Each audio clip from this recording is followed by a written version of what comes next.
Well, my name is Ginny Sternberg, and the God moment that I want to share happened last fall.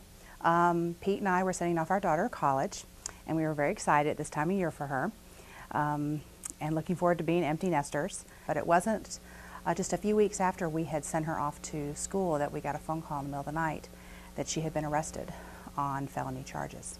And this just shattered our world. We didn't know what to think. It came out of nowhere. So Pete and I just retreated. I was very involved in the women's retreat planning, and I had to bail out of that. Pete and I were very involved in the Mission Impact celebration, and we bailed out of that. Pete was also going on a mission trip for 10 days to Liberia. He did not go on that mission trip. We were at a loss as to what to do next. But our church came through for us during this time. I had one church member come and just sit in my kitchen with me for one afternoon. I had another church member that I barely knew call me early one morning to say her son had gone through the same thing, and that she was offering wisdom and counsel. I even had somebody in my Sunday school have a family member who worked in the Cobb County District Attorney's office and was going to make a phone call for me. So had I not been involved in a Christian community, I don't know that I would have received that. But it wasn't until one morning I woke up and I had Hebrews 10:23 on my brain. And I don't know what that is, so I have to go look it up. And it says, "Let us hold unswervingly to the hope we profess, for he who promised is faithful. And let us not give up meeting, but encourage one another until the day of the Lord." And I just burst into tears because I knew that was God speaking to me to say, don't give up, don't give up. I've got this. Keep doing what you're doing.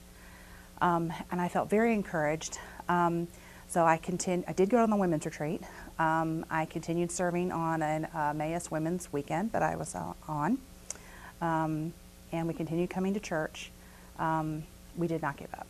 It wasn't until a couple months later that I came home from work one night, and Pete handed me a piece of paper from the district attorney that our case had been dismissed. Our daughter, the charges were dropped. This came out of nowhere. We had no phone call. We had no reason to believe why this happened. At the time, I was in a Sunday morning Bible study with several women, and I went to do my reading for that night, and it was in 2 Samuel. And the verse was, "O my sovereign Lord, who am I, and who is my family, that you have brought me this far?" That was speaking of my situation. But it wasn't until I read the two scriptures that we had to focus on for that day's reading. And one was Psalm 18, verses 16 through 19.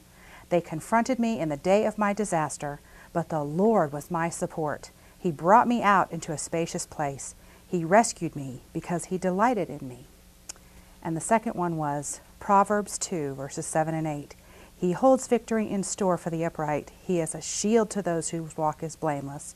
For he guards the course of the just and protects the way of his faithful ones." And had I not been in study at the beginning and the end of this God moment, I would have missed the blessing of God speaking out to me and comforting me and letting me know that he had this all taken care of. God is faithful and God is good.